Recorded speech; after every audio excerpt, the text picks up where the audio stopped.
This world didn't cage your body. It caged your mind. They dressed the trap as normal life, the school, the phone, the rules, the likes. They gave you dopamine instead of direction, comfort instead of clarity, distraction instead of destiny. You think you're free, but you've just adapted to your programmed limitations. This isn't a self-help video. This is an escape plan, and if you're still here, you've already triggered the alarm. Chapter 1. You were born free. Then they put you in a cage. You didn't come into this world broken. You came in whole, curious, loud, honest. You didn't care what others thought. You didn't need approval to be yourself. You were born with fire in your chest and freedom in your bones. But the world doesn't like people like that. People who think too much, feel too deeply, speak too loudly, can't be easily controlled. So they started early. Before you could even speak properly, they began shaping you. They told you what's right and what's wrong. Not based on truth, but on what made you easier to manage. If you cried, they told you to stop. If you laughed too loudly, they told you to be quiet. If you asked questions, they gave short answers, or told you not to ask at all. Little by little, they began building a cage around your mind. You weren't taught to explore. You were taught to behave. You weren't encouraged to feel. You were told to hide emotions that made others uncomfortable. You weren't raised to lead. You were trained to follow. And it wasn't just one person. It wasn't just your home. It was everywhere. The school system, the TV shows, the culture, even the kids around you who were already caged, taught you how to clip your own wings. They didn't break your bones. They broke your beliefs. They didn't chain your hands. They chained your self-worth. They didn't hit you with force. They used something much quieter. Repetition, shame, comparison, fear. So now, even as an adult, you second-guess your voice. You shrink yourself in rooms where you should be rising. You hold back your dreams because the cage taught you that dreaming is too risky. But here's the truth you were never told. You were never meant to be tamed. You were wild for a reason. You were bold for a reason. You were born with something powerful inside you. And they saw it. That's why they tried to kill it. But it's not dead. It's just been waiting for the moment you remember who you were before they made you forget. Chapter 2. Society doesn't want you strong. It wants you controlled. Look around you.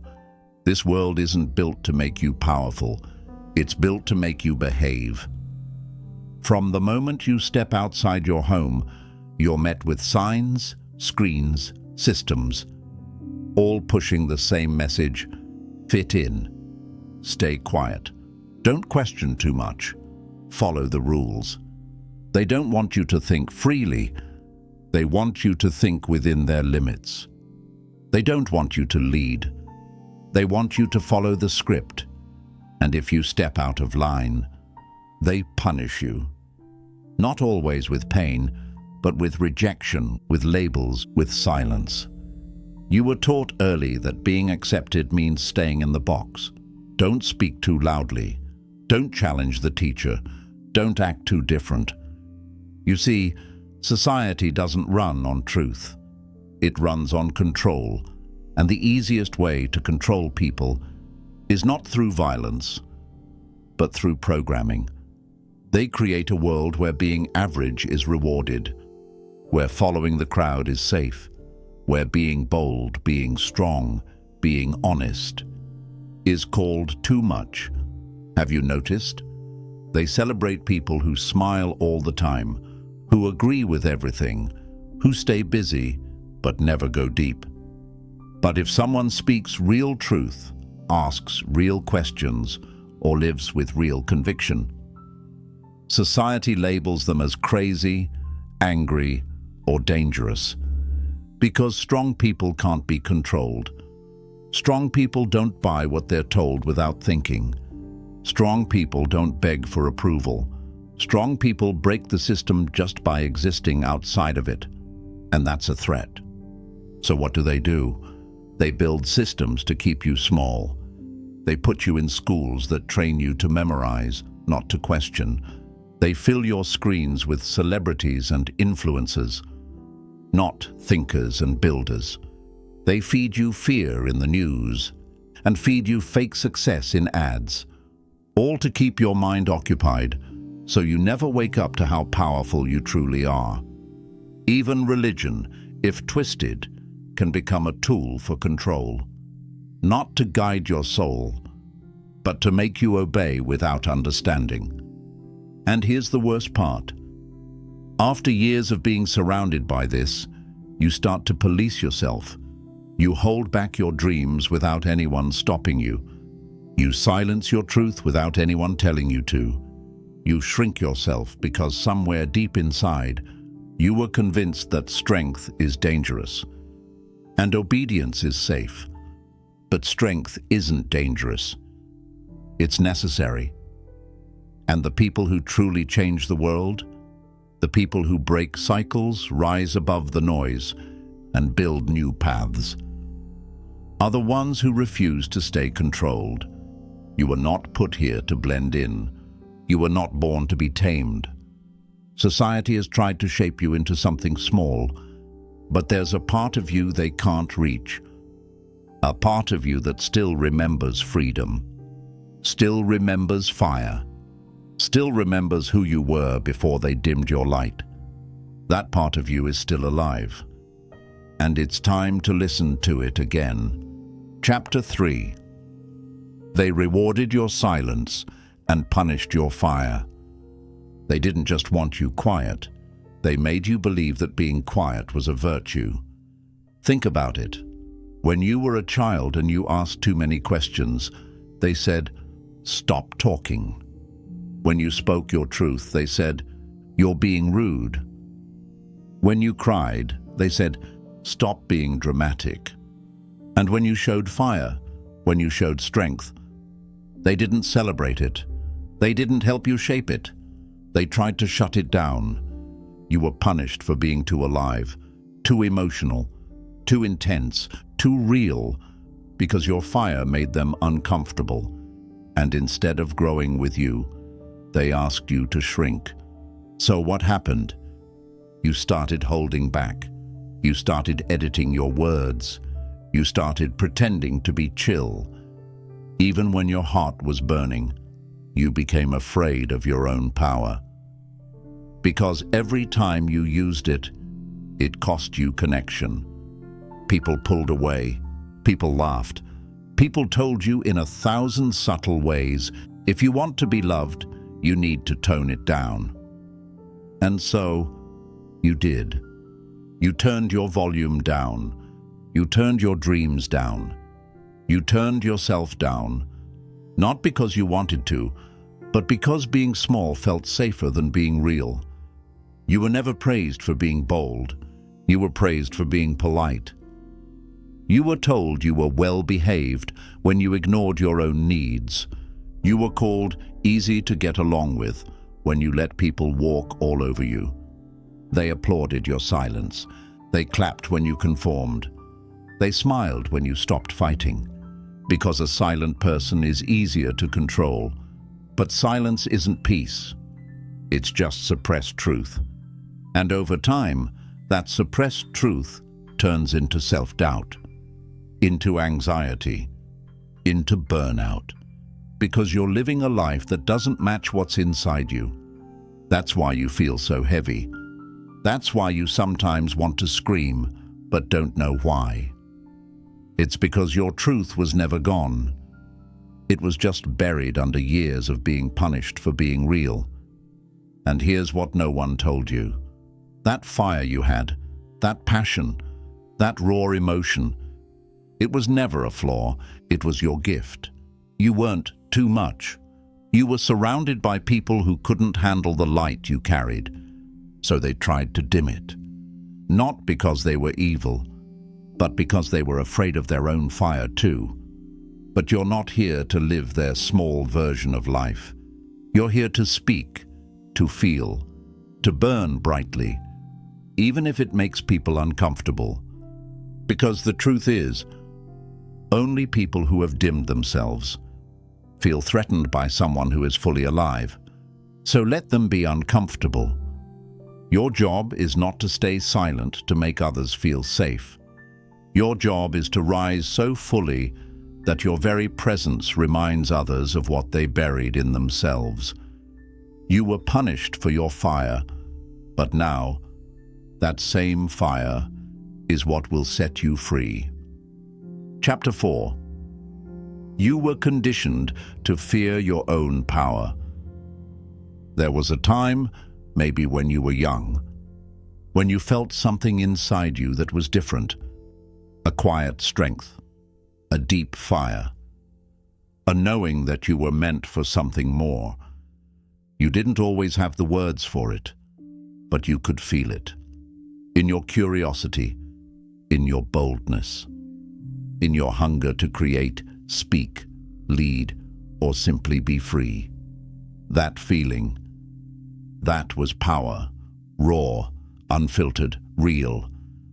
But it didn't take long before the world told you, be careful with that. Don't get ahead of yourself. You're too confident. You're too loud. You're making people uncomfortable. And just like that, your power went from something sacred to something scary. They didn't teach you how to use it. They taught you to fear it. They taught you that if you express yourself too strongly, you'll be rejected. If you trust your own path, you'll be isolated. If you rise too high, they'll tear you down. So you started shrinking before you even fully expanded. You learned to hide your talents, to water down your ideas, to second-guess your instincts. And every time you did that, you thought you were protecting yourself. But really, you were obeying the invisible rule. Stay small, or we'll stop loving you. Because they never wanted you powerful. Powerful people speak up. Powerful people change things. Powerful people can't be controlled. And controlled people are easier to manage, manipulate, and mold. So now, when you feel that old fire trying to rise, you feel nervous, you question yourself, you hesitate, not because you're weak, but because you've been trained to associate your own strength with danger. Even when you try to grow, that fear kicks in. What if I fail? What if they don't accept me? What if I'm wrong? But the real question is this: what if you're right? What if your power is the path? What if the real reason they feared your light was because they gave up on their own? See, your power was never the problem. Their insecurity was. You weren't too much. You were just surrounded by people who had never met someone who refused to dim. And maybe they didn't mean to hurt you. Maybe they were just afraid. Afraid of what you might become if you fully stepped into yourself. Because when one person breaks free, they force everyone else to confront their own chains. But now, it's time to stop asking for permission to be powerful. It's time to stop apologizing for your energy, your voice, your presence. That fear inside you, it's not a warning. It's a signal dash, a sign that you're getting closer to the real you. Power doesn't mean perfection. It means truth. It means showing up as you are, even if it shakes the room. So let it shake. Because you're not here to tiptoe through life, hoping to be liked. You're here to awaken, to rise, to reclaim every piece of yourself they told you was too much. You were conditioned to fear your own power. But now you know the truth. That same power is the only thing that will set you free. Chapter 5. School didn't educate you. It programmed you. You probably believed that school was there to prepare you for life, to help you grow, to shape your future. But what if I told you it wasn't built for that? It wasn't built to unlock your mind. It was built to lock it into a system. You were told it was education, but what they really gave you was training. Obedience training. You sat in straight rows. You asked permission to speak. You memorized facts instead of asking questions. You were tested on your memory dash, not your thinking. You were graded not on how alive your ideas were, but how well you could repeat the system's version of truth. You were taught how to follow rules, but never how to build your own, how to meet deadlines, but not how to discover your passions, how to submit, but not how to lead.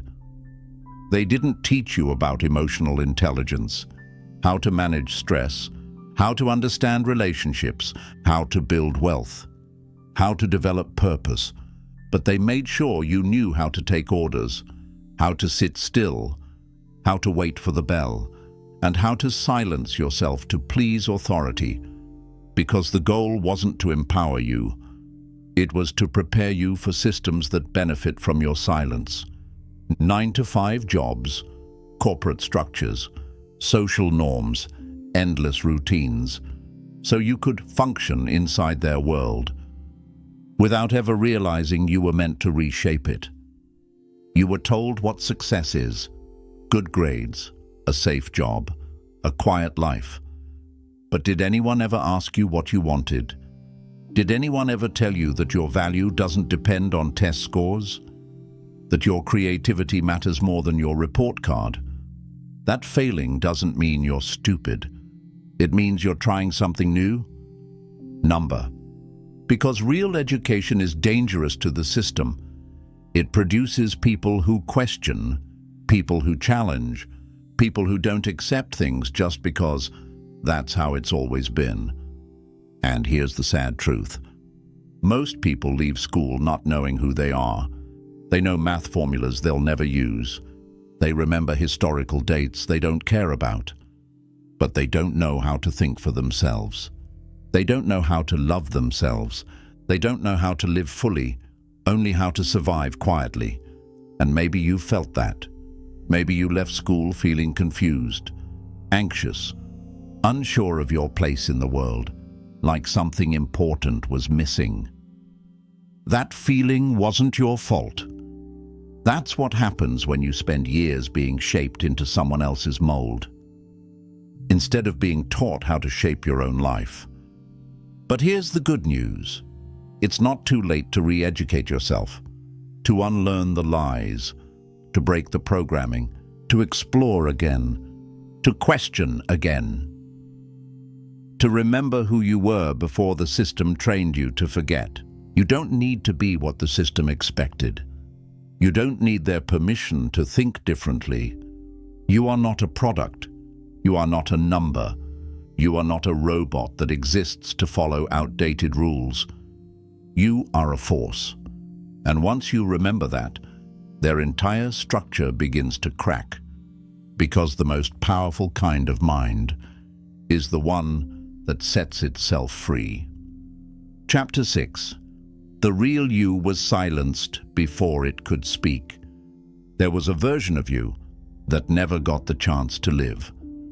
A version that was wild, full of energy, unfiltered emotion, and endless curiosity.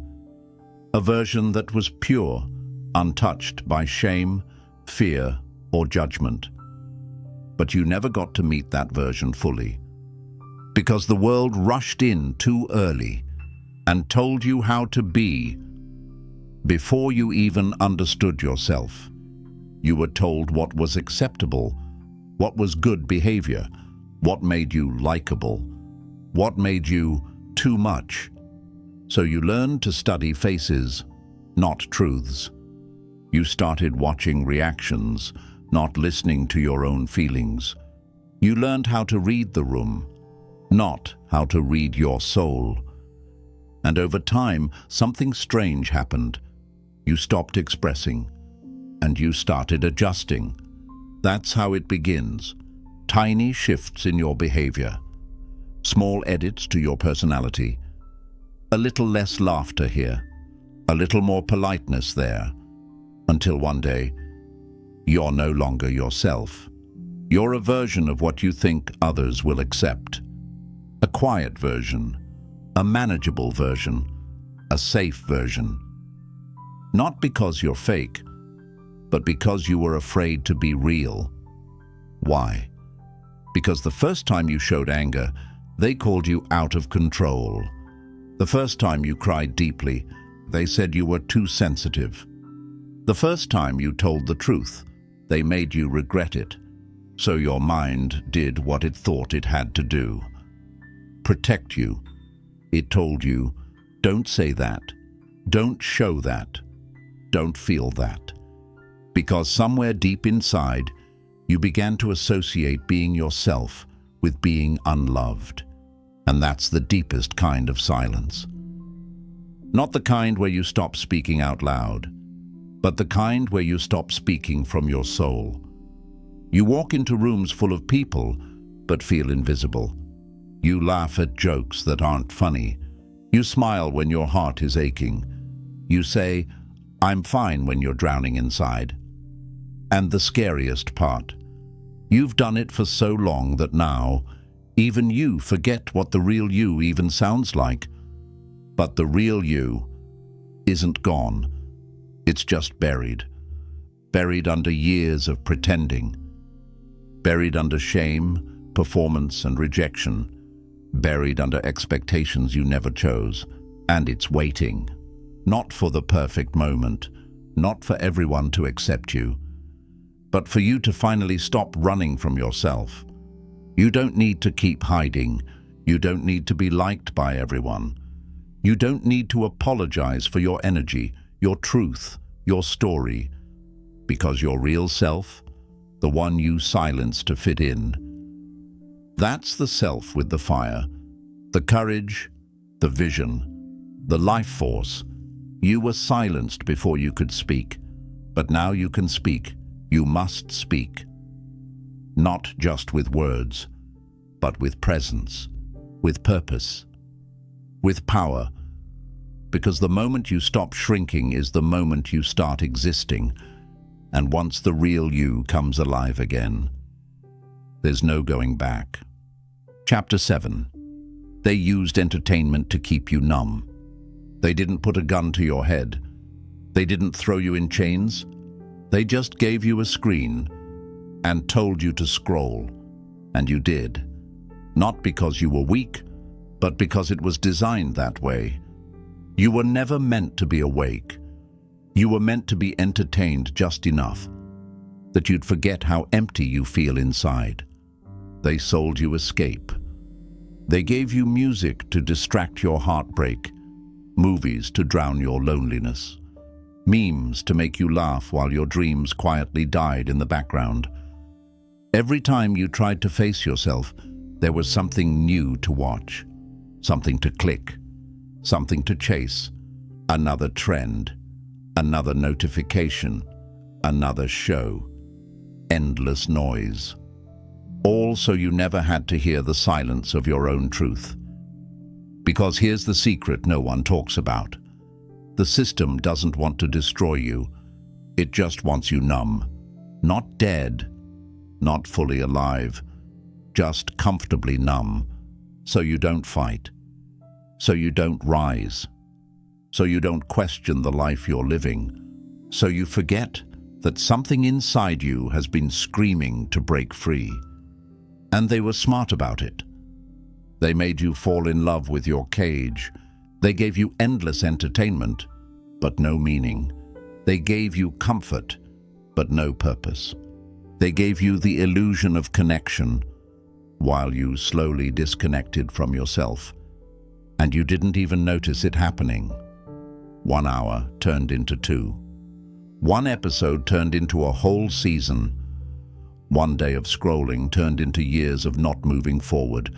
And what hurts the most is, deep down, you know there's something more. You feel it when the phone's off. You feel it in those late-night moments when everything is quiet. And you realize how loud your distractions have become. That aching in your chest, that discomfort in your soul, that sudden sadness you can't explain. It's not depression. It's not confusion. It's your true self, suffocating under layers of fake pleasure. Because your spirit wasn't built for passive consumption. It was built to create, to build, to think, to rise. And the system fears that. It fears a generation that chooses books over screens, stillness over scrolling, discipline over dopamine. Because a mind that's clear can no longer be manipulated. But this isn't about guilt. It's not about shame. It's about awareness. You're not lazy. You're not broken. You've just been fed sedatives disguised as entertainment your whole life. And now that you see it, you get to break it. Turn the screen off. Face yourself. Let the discomfort rise, because beneath that discomfort is your power. And the longer you hide from it, the longer you delay your destiny. This world doesn't need more distracted people. It needs awakened minds. And yours is starting to wake up. So let them keep their endless content. Let them keep their meaningless noise. You're choosing silence now, focus now, clarity now. And from that silence, something unstoppable is going to be born. Chapter 8. You craved approval because they starved you of self-worth. It didn't start with social media. It didn't start with likes, followers, or comments. It started much earlier. It started the moment you realized that being yourself wasn't always enough to be loved. The first time you were told, "Don't say that. Don't act like that. People won't like you if you do that." The first time you were ignored for being honest, punished for being emotional, embarrassed for being bold. So you started performing. You smiled when you were sad. You agreed when you disagreed. You laughed at things that weren't funny, just to feel included. And every time you did that, you learned a dangerous message. Being myself is a risk, but being who they want me to be, that gets me love. And so, little by little, you abandoned yourself to be accepted by people who didn't even see the real you. That's where the addiction begins. Not to attention, but to approval, because you were never taught how to love yourself. You were taught how to earn love, how to win it, how to chase it like a prize that could be taken away at any moment. So now, even as an adult, you find yourself craving validation from places that don't even deserve your energy. You post something, not because it matters to you, but because you hope they like it. You dress a certain way, not because it's your style, but because you want to fit in. You keep people in your life who drain your soul, because you're scared of being alone. That's what happens when your self-worth is built on external approval. It becomes a trap, because no matter how much praise you get, no matter how many likes you collect, no matter how many people say you're amazing, it never feels like enough. And you don't know why. But deep down, you do. It's because they didn't teach you how to validate yourself. They didn't teach you how to love your flaws, your fire, your silence. They taught you to seek permission for your existence, to earn your worth, to beg for belonging. And every time you didn't get it, you blamed yourself. You thought, "I'm not attractive enough. I'm not interesting enough. I'm not good enough. But the truth is, you were never supposed to earn love. You were supposed to remember it. You were supposed to know that your value is unchangeable, no matter who approves or doesn't. So ask yourself, how much of your life have you wasted trying to impress people who don't even love themselves? How many times have you betrayed your own truth just to be accepted by people who wouldn't do the same for you? How much longer will you keep shrinking to fit into places you've outgrown? You don't need to be liked by everyone. You don't need to be chosen by people who can't even choose themselves. You don't need to keep begging for scraps of love from people who only love you when you're convenient. What you need is to come home to yourself, to rebuild the love you were never given, to validate your own voice, to accept your own weirdness, boldness, flaws, fire and silence. You don't need them to clap. You don't need them to understand. You just need to remember this. You are not here to be approved. You are here to be free. Chapter 9. Fear was installed as your operating system. You were not born afraid. You didn't come into this world doubting your voice, your dreams, or your worth. You didn't question if you belonged. You didn't hesitate to laugh, to cry, to explore, to fall, to try again. Fear wasn't your nature. It was your downloaded software. You were programmed to fear, systematically, intentionally, slowly. It started with small corrections. Don't do that, it's dangerous. Don't say that, people won't like it. Don't ask that, it's inappropriate. Don't dream too big, it'll hurt when it doesn't work out. And then it got worse. You failed a test, fear. You lost a friend, fear.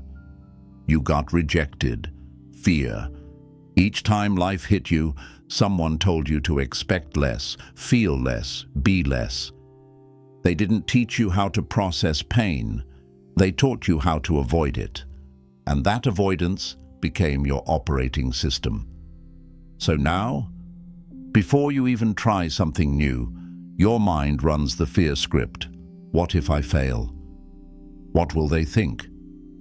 What if I'm not good enough? What if it all falls apart? This is not who you are. This is programming. And the worst part? It feels normal. Because you've lived in it so long, you think fear is part of your identity. But it's not. It's a virus. One that was installed by systems that profit off your hesitation. The school system made you fear failure. Religion, when misused, made you fear guilt more than it made you love truth. Family made you fear disapproval. Social media made you fear judgment. Culture made you fear standing alone. They never gave you space to build strength. They just taught you how to hide from risk. So now you hesitate to speak your truth. You hesitate to make bold moves. You hesitate to leave relationships that kill you inside. You hesitate to trust yourself because fear is the filter your thoughts pass through. But here's what they don't want you to realize. Fear is a program, and every program can be rewritten. You think fear keeps you safe, but really, it keeps you small. It keeps you quiet when your soul is ready to roar. It keeps you stuck in patterns you've outgrown. It keeps you chasing comfort while your purpose slowly dies inside you. And the longer you let fear run your system, the harder it becomes to remember what life felt like before it was installed. But something inside you still knows what it feels like to move freely, to trust yourself, to leap even when there's no guarantee, to speak even when your voice shakes, to live boldly even when you're scared. That's not recklessness, that's freedom. And freedom only lives on the other side of fear. So how do you uninstall fear? Not by waiting for it to disappear, but by acting in spite of it. Fear only has power when you listen. The moment you stop obeying it, the code begins to break.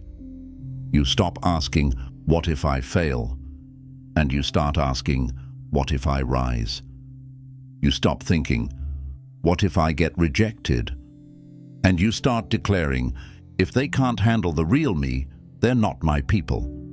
You stop waiting for certainty and start moving anyway, because fear doesn't die with logic. It dies with action. You were programmed to be afraid, but now you can override the system. You don't need to wait until you feel brave. You become brave by moving while afraid. The voice in your head telling you you're not ready? It's not your soul, it's your software. And starting now, you get to update it. The old code, fear first. Action later. The new code, truth first. Action now. Fear burns along the way. Because you were not born to run from fire. You were born to walk through it and become it. Chapter 10. You confused familiarity with freedom. You keep saying you're free. But are you? Or have you just gotten comfortable in the cage? You wake up, check your phone, go to work, scroll a little more, talk about the same things, go to sleep, and call that life. But deep down, something doesn't feel right. You feel tired even after sleeping. You feel empty even when surrounded by people. You feel anxious, like something is missing, but you can't explain what. That's not laziness. That's not depression.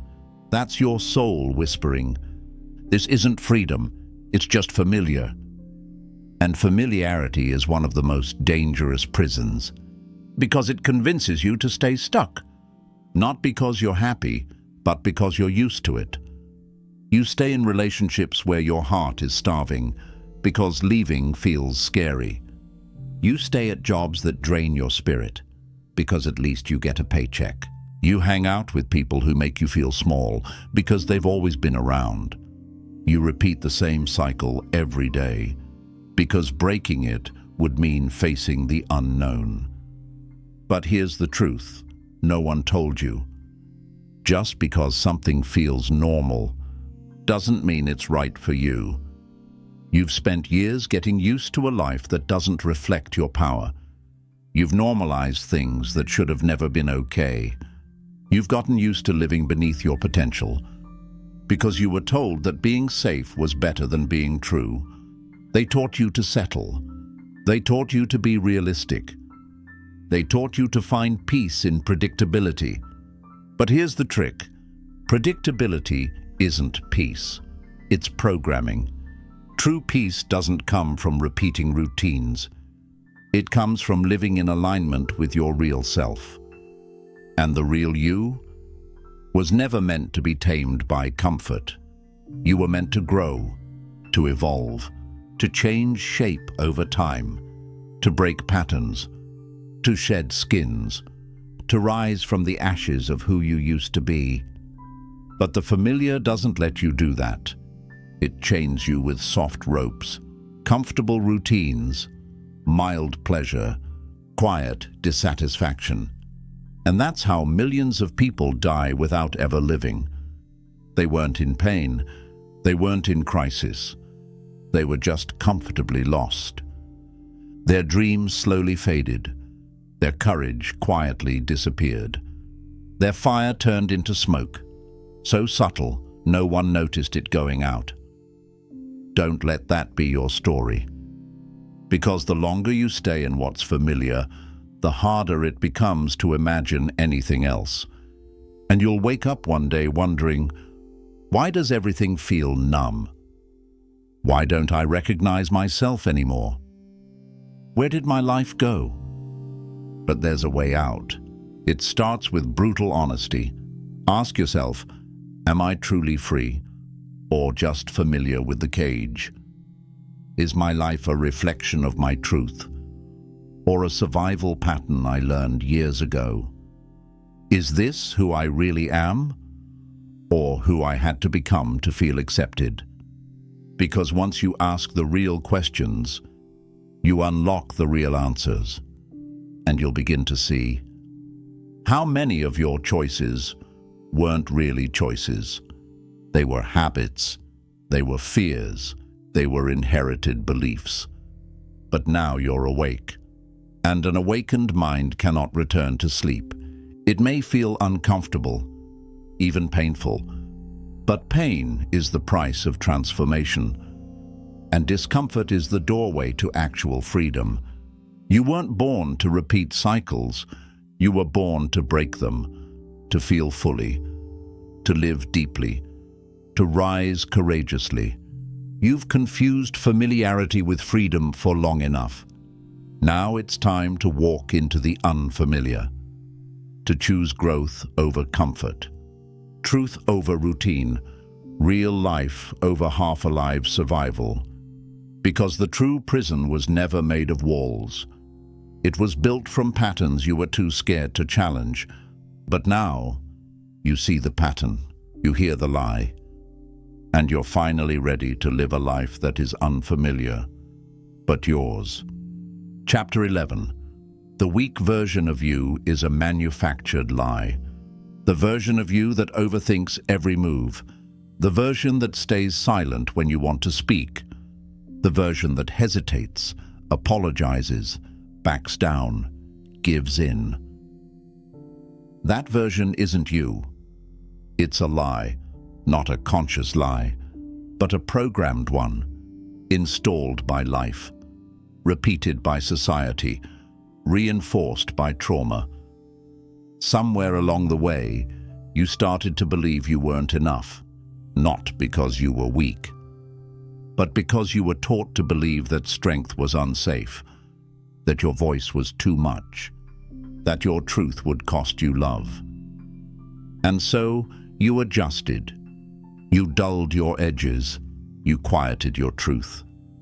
You wore a mask, one that looked like humility, like politeness, like being easy to be around. But underneath it, you were dying to be real. But how did this version form? Where did this identity come from? It started with pain. You got rejected, so you told yourself not to try again. You were ignored, so you stopped expressing. You were shamed, so you learned to hide. And every time that pain repeated, you updated your belief system. I guess I'm not meant to be seen. I guess I'm not that smart. I guess I should just stay quiet. I guess love has to be earned, not received. And just like that, a false identity was born. Not out of choice, out of survival. You see, the weak version of you isn't real. It's a defense mechanism, a safety shell, a mental costume you put on so the world wouldn't hurt you again. But now you've worn it so long, you forgot you were wearing anything at all. And that's what makes it dangerous, because it doesn't look like fear anymore. It looks like you. It looks like your personality. It looks like who I am, but it's not who you are. It's who you became, in response to a world that didn't know how to hold your truth. And if you don't expose that lie, you'll spend your whole life making decisions from a version of yourself that was built from fear, not freedom. You'll say no to opportunities, not because they're wrong, but because the weak self doesn't believe you're worthy. You'll stay in broken relationships because the weak self believes that even this is better than being alone. You'll avoid taking risks because the weak self whispers, "What if you fail?" And all the while, the real you is buried underneath, screaming to be set free. Because you were never meant to be passive.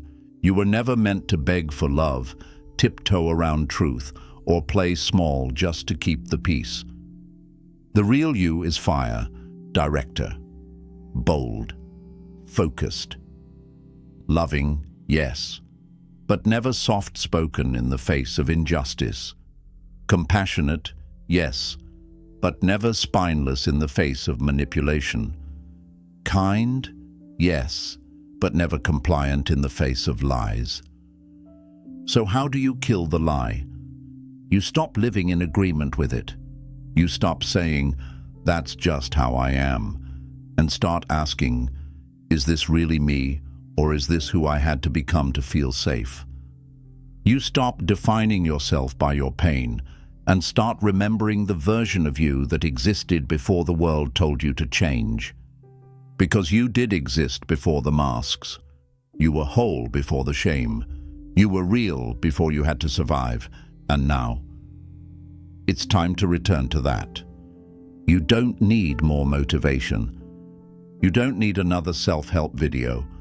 You just need to break the agreement with the weak version of yourself. Stop feeding it. Stop defending it. Stop wearing it. It's not who you are. It never was. It was built from fear. And now you're moving from truth.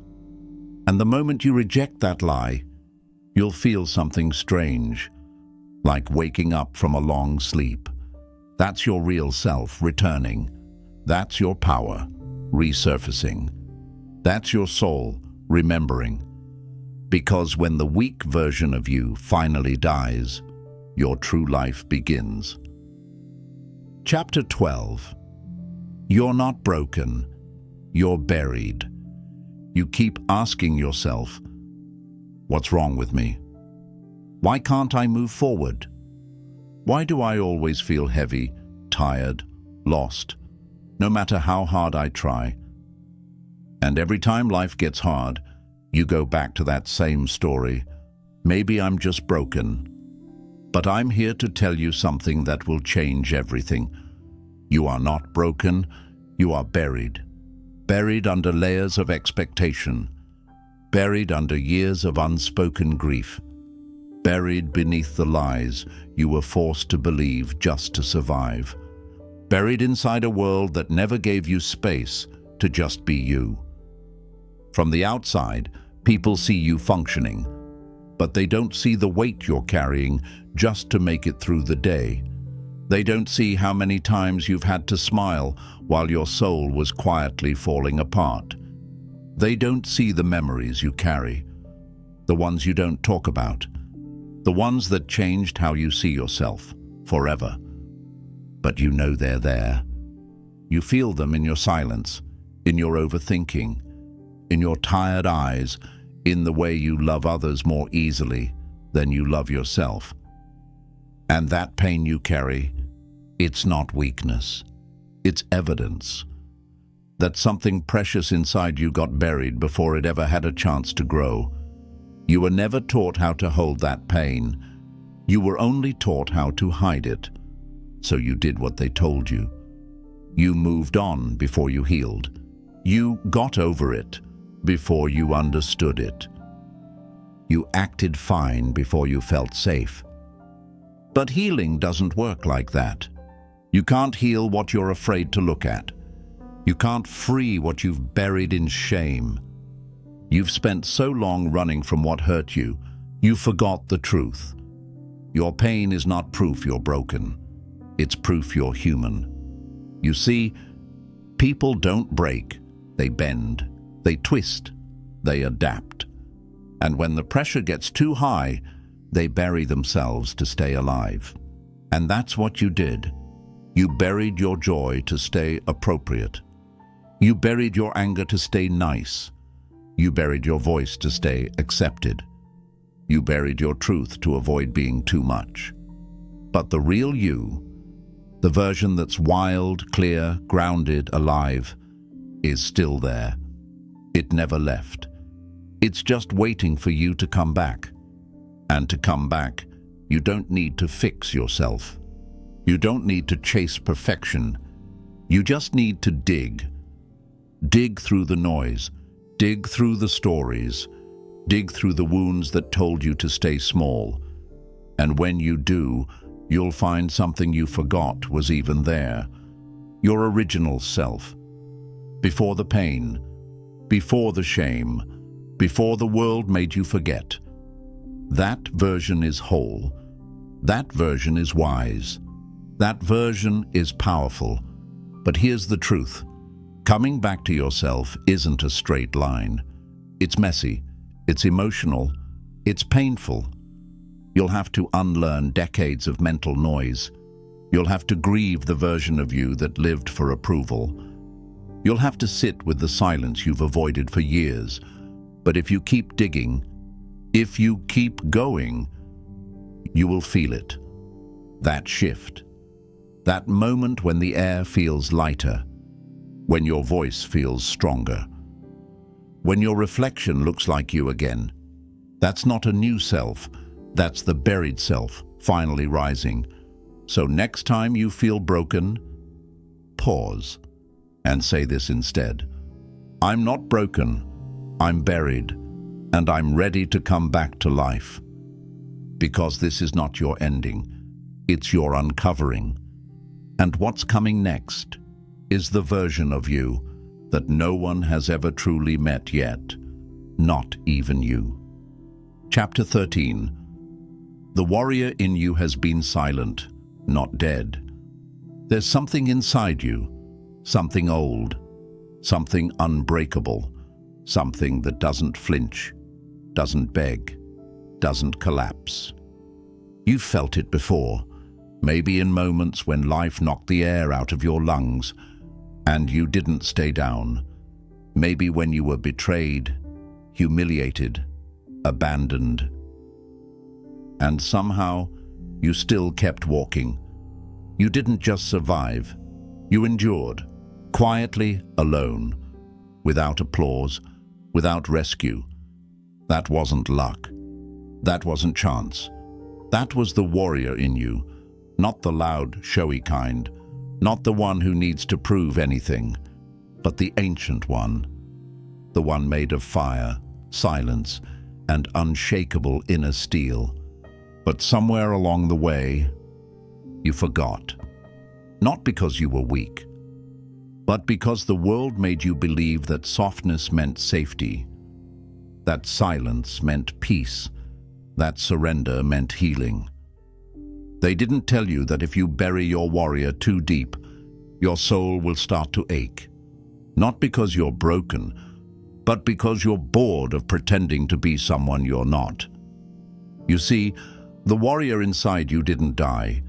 They went into hibernation. They watched as you tiptoed through life.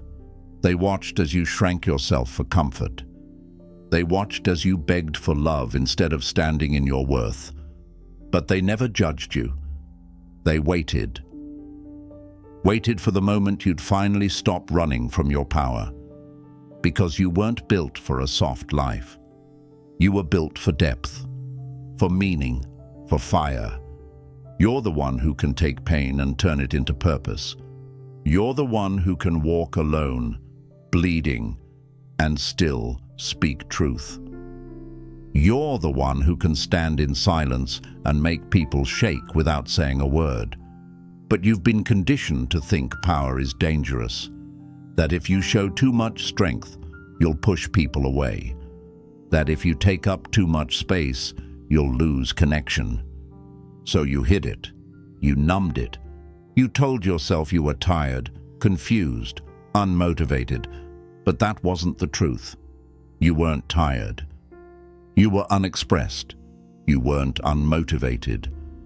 You were spiritually disconnected. You weren't confused. You were climbing someone else's mountain. And now your warrior is stirring. You can feel it in your chest. That heat, that restlessness, that quiet voice saying, enough. No more pretending. No more playing small. No more waiting to be saved. Because no one's coming to save you, and you don't need them to. That's what makes you unstoppable. That's what makes you dangerous. You can lose everything and still get back up without bitterness in your heart. You don't need revenge. You don't need pity. You just need clarity. To remember that your power isn't about domination. It's about direction, purpose, presence. The warrior inside you doesn't seek to control others. They master themselves. And once you do that, no one can touch you. You walk different. You speak with precision. You don't chase. You choose. You don't beg. You build. And when storms come, you don't panic. You pause, breathe. Move through it like you've done this 1,000 lifetimes before. Because you have. You've always been the warrior, even when you cried yourself to sleep. Even when you doubted your worth. Even when you gave love to people who didn't return it. You were never broken, you were just training. And now is the return to your voice, your boundaries, your standard, your mission. You are not here to be soft for the comfort of others. You are here to awaken the world through your unapologetic presence. So, stand up, take a breath, look in the mirror, because what's looking back at you is not a victim, not a failure, not a mistake. It's the warrior that the world forgot, and the one they never wanted to face. And now that you remember, you will never go back. Chapter 14. Your pain is a portal to power. You've been trying to escape it for years. The pain, the silence, the weight you carry in your chest but never talk about, the sleepless nights, the quiet breaking of your heart in places no one even knows exist. And you've asked the same question again and again. Why me? Why did they leave? Why did it happen to you? Why didn't they love you back? Why did the people you trusted betray you? Why does it feel like no matter how much good you do, you still suffer? But what if I told you that your pain wasn't punishment? What if it was preparation, not for suffering, but for power? You see, pain is not the enemy. Pain is the portal. It's the fire that burns away your masks, the mirror that shows you who you really are beneath your survival story, the breaking that reveals the strength you never knew you had. But no one taught you this. They told you pain means something's wrong, that it's a sign you need fixing, that it should be hidden, medicated, ignored. So you did everything to avoid it. You distracted yourself. You overworked. You stayed in fake relationships. You numbed it with noise. You smiled while bleeding inside. But pain doesn't go away when you avoid it. It waits, silently, until one day it becomes so heavy you can't carry it anymore. Not because you're weak, but because pain isn't meant to be carried forever. It's meant to be walked through. And when you finally walk through it, without running, without hiding, without numbing, that's where the rebirth begins. Because in your deepest pain, you find your clearest truth. That heartbreak you thought would kill you, it taught you to stop begging for love, to love yourself so fully that you'd never shrink again. That loss that shattered your world, it opened your eyes to what really matters. It stripped away your attachments and showed you what's eternal. That betrayal you never saw coming, it taught you how to see clearly, to listen to your intuition, to never apologize for trusting your soul over surface words. Your pain didn't destroy you. It revealed you. It revealed the version of you that doesn't flinch anymore, the version that sees clearly, that speaks directly, that stands without shaking, even if your knees remember what it felt like to fall. Because pain purifies. It exposes the illusions. It peels back the layers you thought were you, but were actually fear, programming, and the need to please everyone except yourself. Do you want to know why you're still here, after everything? It's because the pain didn't come to break you. It came to birth you. Every scar on your heart is not a reminder of weakness. It's a signature of transformation. A mark that says, I went through hell and didn't stay there. That pain you keep trying to get rid of. That's your awakening trying to speak. And if you listen closely, it's saying, this version of you was never meant to survive. You are being reborn. So feel it. Not to drown in it, but to rise through it. Let the tears fall. Let the anger speak. Let the grief burn what was false. Let the loneliness turn into clarity. Let the silence teach you how to hear your soul again. Because when you stop running from the pain, you begin running toward your power. This isn't a breakdown. This is a breakthrough. And you don't need to have it all figured out. You just need to stop lying to yourself that you're fine. You are not here to be perfect. You're here to be real. And sometimes the realest thing you can do is sit with your pain and let it reshape you from the inside out, not into who the world wants you to be, but into the one you were always meant to become. So next time life hurts, don't ask, why is this happening to me? Ask, what part of me is being awakened by this pain? Because the door that leads to your power is hidden inside the room you're most afraid to enter. And once you walk through it, you'll never bow to pain again. You'll use it. Chapter 15. They can't control a mind that doesn't need permission.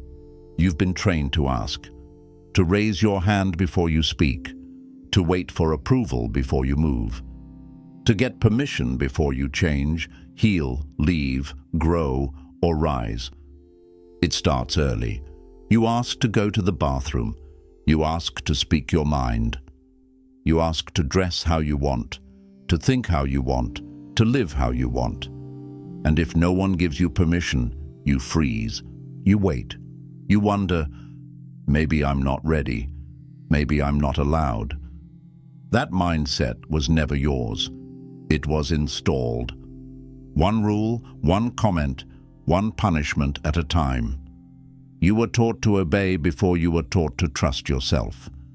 You were taught to follow before you were ever allowed to feel. And over time, the world didn't need to silence you, because you started doing it yourself. You second-guess your instincts. You downplay your brilliance. You dilute your truth so it doesn't sound too much. Why? Because you're still waiting. Waiting for someone to clap. Waiting for someone to say it's okay. Waiting for someone to confirm that who you are is acceptable. But listen carefully now. You're not a child anymore. You don't need permission to be free. The door was never locked. You were just taught to wait beside it. They can't control a mind that has stopped asking, do they approve? Will they like it? Is this allowed? Is this too much? Because the moment you stop needing permission, they lose all power over you. The algorithms don't work on you. The toxic people can't bait you. The fake friends can't manipulate you. The system can't trap you. Why? Because you've stopped needing anything from it. You don't need validation. You don't need applause. You don't need confirmation from people who don't even know who they are. You start moving from conviction, from clarity, from truth. And that scares them. Because when you stop being predictable, you stop being controllable. They don't know what to do with someone who doesn't flinch, who doesn't fold when criticized, who doesn't adjust to be palatable, because that kind of mind, a mind that leads itself, is dangerous. And here's the thing, they will try to guilt you. They'll say you've changed, that you're too intense, too confident, too cold. But really, they're just uncomfortable because Your certainty exposes their confusion. They're still looking for approval. You've decided to approve of yourself. And when you do that, you move different. You enter rooms with peace. You speak without trying to convince. You no longer shrink in the presence of power, because you are power and the voice in your head. It no longer sounds like fear. It no longer sounds like, what if I'm not good enough? It sounds like, I'm here, I'm ready, let's move. You trust your vision. You trust your voice. You trust the knowing inside you that doesn't beg, doesn't shake, doesn't ask for permission to exist. Because here's the truth. The people you're waiting to be impressed by you are barely holding themselves together. The system you're scared to disappoint was never built for your freedom. And the version of you that's hesitating to live boldly, that's not the real you. That's a ghost, a leftover from a life of playing small. But now you're finished asking, finished waiting, finished seeking approval from people you've outgrown. You're not here to be liked, you're here to be liberated.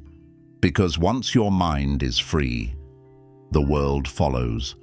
The system only works on those who still need to be told who they are. But you've remembered, and once that happens, they can't control you. They can't buy you. They can't stop you. Because you're not asking anymore. You're deciding. Chapter 16. Discipline rewires your entire destiny. Everyone's chasing motivation, looking for that spark, that fire, that moment where everything finally feels right.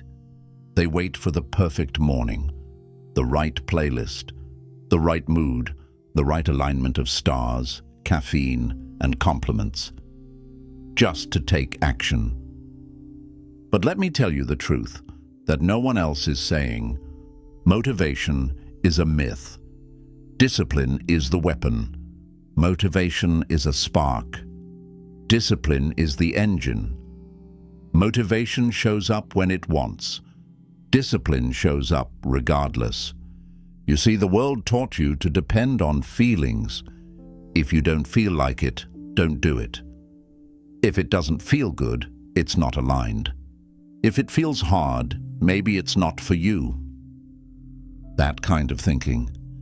It's the fastest way to build a life you hate, because the life you want, the mind you respect, the body you admire, the soul that walks with quiet power, that's built in the dark hours, when no one's clapping, when no one's watching, when it's hard, when it's cold, when the excuses feel louder than your purpose. Discipline is not punishment. It's devotion.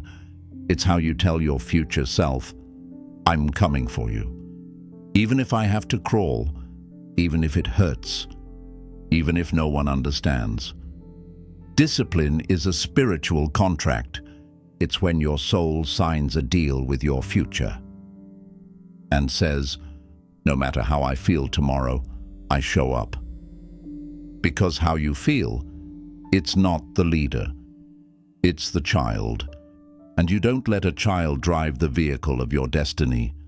You lead, you command, you show up tired. You show up bored, you show up angry, you show up in pain. Because showing up is what rewires you. Every time you do the hard thing when it's inconvenient, you reprogram your nervous system. You retrain your self-image. You teach your mind who's in charge. Not the cravings, not the comfort, not the wounded past that wants to stay in bed. You're not soft anymore. You're not sedated by comfort. You're not waiting for life to hand you a breakthrough. You're building it with your bare hands.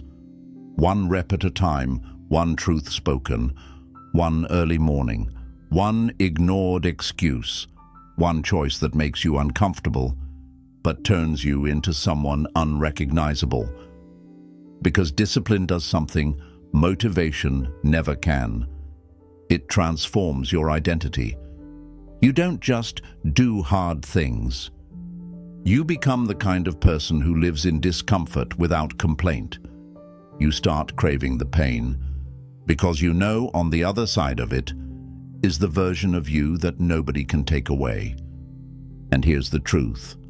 Most people will never meet that version because they don't stay in the fire long enough. They quit too soon. They disappear when it stops feeling good. But not you, not anymore. You're not here to feel good. You're here to be great, to be grounded, to be lethal in your focus, to become so mentally forged that nothing outside of you can shake what lives inside you. You don't need balance. You need rituals, sacred non-negotiables that you obey even when life is falling apart. Discipline is how you win battles that haven't even arrived yet. It's the difference between hope and inevitability. Hope says, I wish I get there. Discipline says, I'm already on the way. Try and stop me. Because once discipline becomes your baseline, the world bends to meet your level. You start walking like someone who's already arrived. You stop reacting emotionally to things that used to control you. You stop explaining your path to people who never earned access to your truth. You become focused, locked in, unshakable, and that kind of presence. It's not built on hype. It's built on repetition, over and over, without applause, without validation, without needing someone to tell you, good job, because you already know. You're not the same. You've been rewired. Discipline is the code, and you've been living soft for too long. Now it's time to enter a new era. The era of command, of silence, of routine, of spiritual structure, of mental warfare. No more waiting, no more negotiating. Your destiny doesn't need motivation. It needs you, at war with your own excuses. And that war starts now. Chapter 17. This is your final rebirth. Burn their code and build your own. You were given a script the moment you entered this world. A silent set of instructions. A mental operating system written for you, not by you. Be nice. Fit in. Don't question. Follow the rules. Stay in line. Stay small. Play safe. Be who we say you are. And maybe for a while you followed it. You thought that if you obeyed the rules, you'd be rewarded. That if you were good enough, you'd finally feel alive. That if you stayed quiet, people would stay close.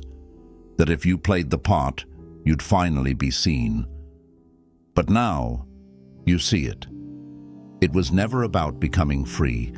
It was about becoming predictable, controllable, forgettable.